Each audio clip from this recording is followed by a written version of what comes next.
Bonjour à tous et bienvenue à Catch Club. On se retrouve pour les résultats de Raw du 19 août 2019.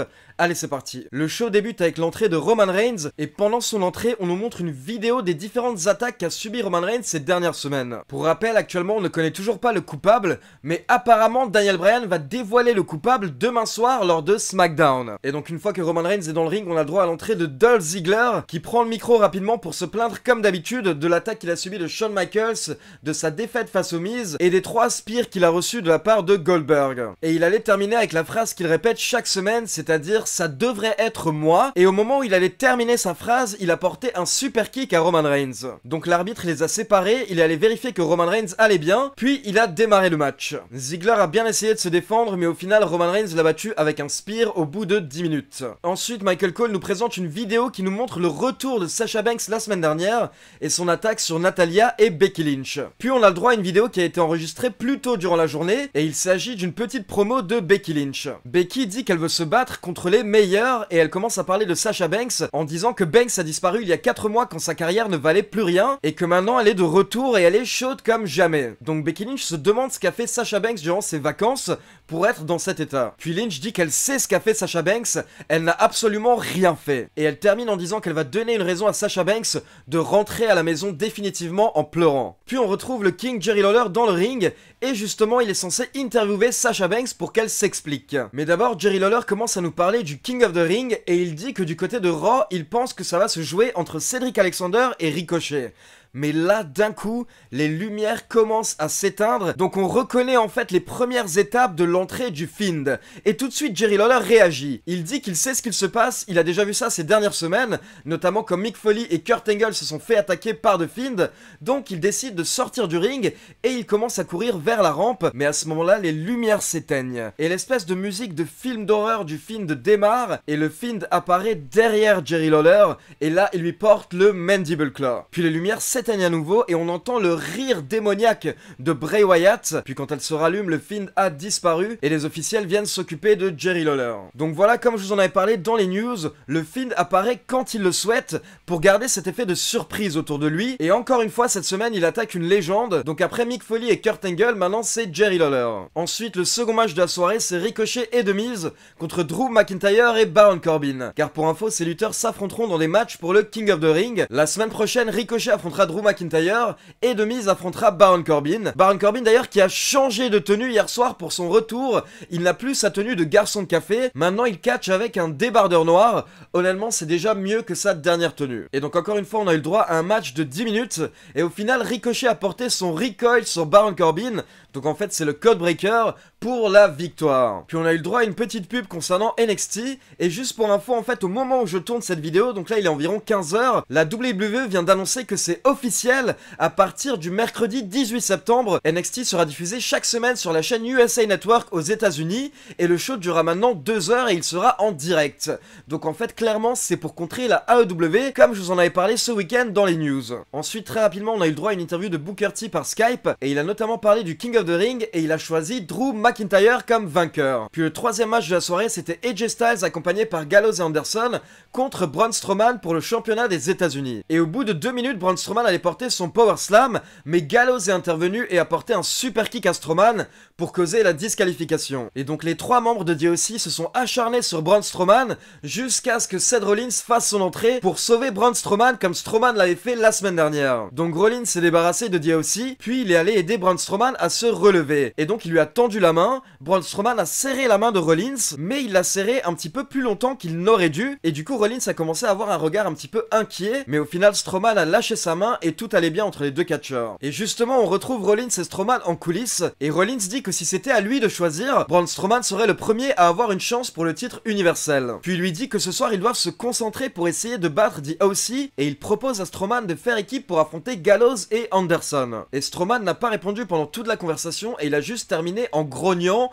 en lâchant un donc Rollins a dit qu'il va trouver des officiels pour essayer d'organiser le match. Le quatrième match de la soirée, c'était le premier match du tournoi King of the Ring entre Samoa Joe et Cesaro. Et dès le début du match, en fait, Cesaro a foncé sur Samoa Joe pour lui porter une manchette européenne et le match était vraiment très violent et intense entre les deux catcheurs. Mais il y a des moments qui m'ont un petit peu étonné, je me suis même demandé si Cesaro ne s'était pas blessé durant le match parce qu'à un moment il a eu du mal à porter une souplesse à Samoa Joe et du coup il s'est effondré. Et ensuite à côté de ça il a eu beaucoup de mal à porter son swing sur Samoa Joe, donc au final il n'a fait qu'un tour alors que Cesaro l'a déjà porté sur des catcheurs bien plus imposants. Donc je ne sais pas si en fait il essayait de vendre une blessure au dos ou si vraiment il est blessé d'une manière ou d'une autre. Cesaro a essayé de faire abandonner Samoa Joe à la fin du match en lui portant un sharpshooter puis un crossface.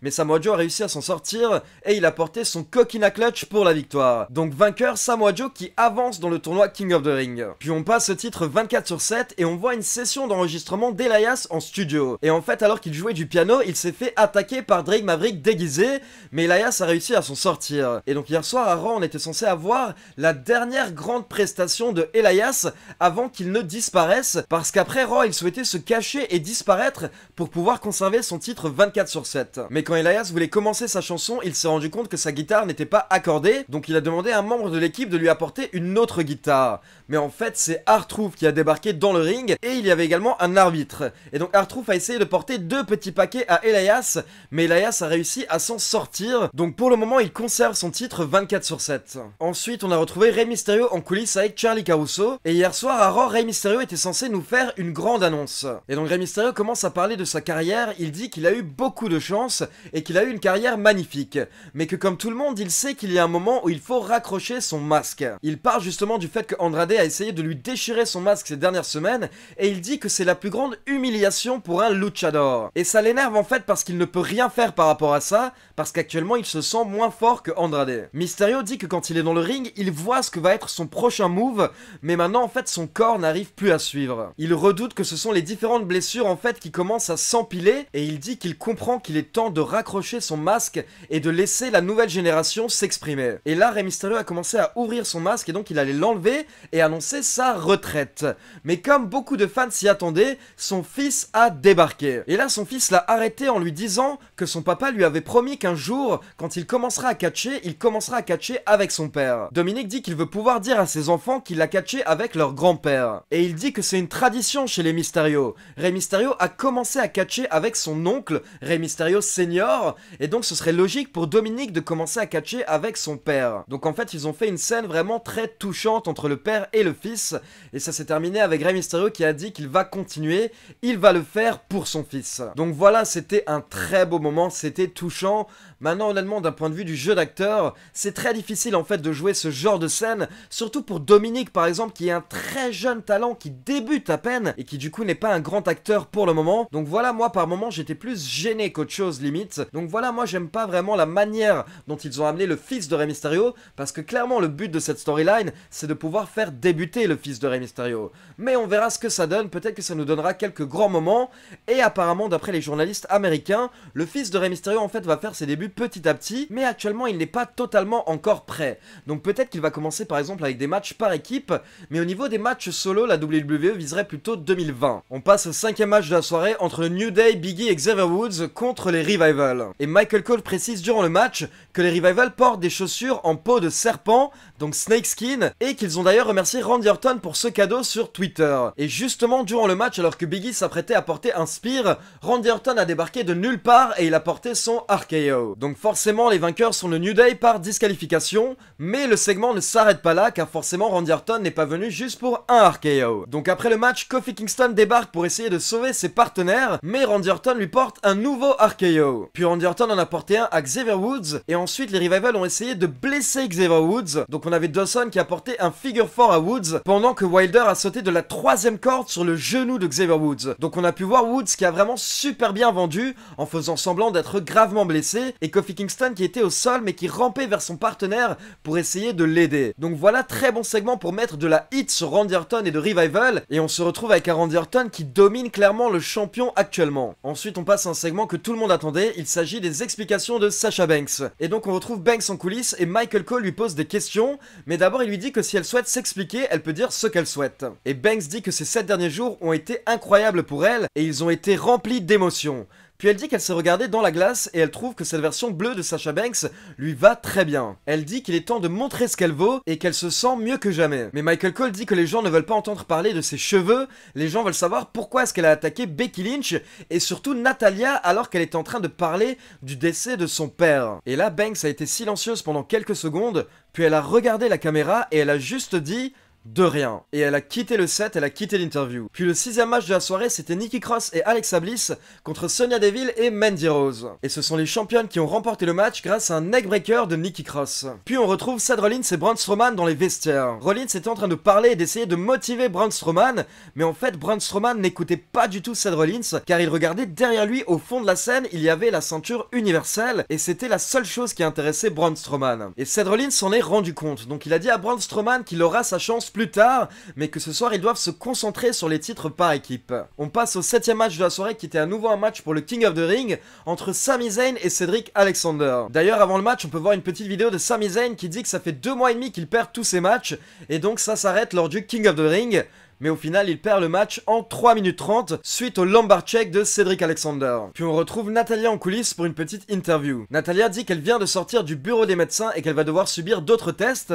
Puis elle dit qu'elle n'arrive pas à croire que Sasha Banks, qui est l'une de ses meilleures amies, l'a attaquée lors d'un des moments les plus difficiles de sa vie. Mais très rapidement, Natalya se fait attaquer par Sasha Banks version bleue, qui met Natalya au sol, puis s'acharne sur elle, et elle termine en lui disant d'aller en enfer et de passer le bonjour à son père au passage. Puis on passe au main event de la soirée, donc Luke Gallows et Karl Anderson contre Seth Rollins et Braun Strowman. Et bien sûr, AJ Styles accompagne Gallows et Anderson. Et forcément, Styles est intervenu plusieurs fois durant le match, notamment pour déconcentrer Seth Rollins. Mais vers la fin du match, on a eu le droit au réveil du monstre Braun Strowman, qui a commencé à porter ses fameux coups d'épaule autour du ring, et il a commencé à frapper Gallows et Anderson, et il a porté son Power Slam à Karl Anderson. Et quand il allait le couvrir, AJ Styles a essayé d'intervenir, mais Seth Rollins a débarqué et il a porté son Stomp à AJ Styles, et donc Braun Strowman a pu couvrir Anderson pour le compte de 3. Donc vainqueur et nouveau champion par équipe de Raw, Braun Strowman et Seth Rollins qui se retrouvent double champion. Et donc le show s'est terminé avec Rollins et Braun Strowman qui ont fêté ensemble. D'ailleurs ils ont remonté la rampe et ils ont commencé à célébrer avec leur ceinture.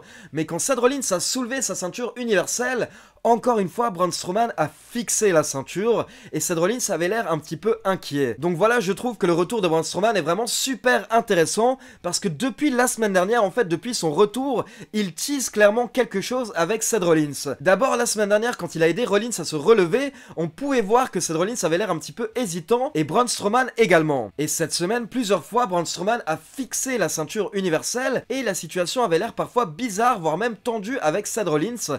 Donc on peut se demander si Braun Strowman va peut-être effectuer un heel turn dans les prochaines semaines et potentiellement attaquer Seth Rollins. Donc voilà, n'hésitez pas à me dire selon vous dans les commentaires, est-ce que Braun Strowman va effectuer un heel turn ou pas? Et comme d'habitude, n'oubliez pas de liker la vidéo, de vous abonner à la chaîne et de cliquer sur la petite cloche pour être informé de la sortie des prochaines vidéos. On se retrouve demain pour les résultats de SmackDown. Ciao tout le monde!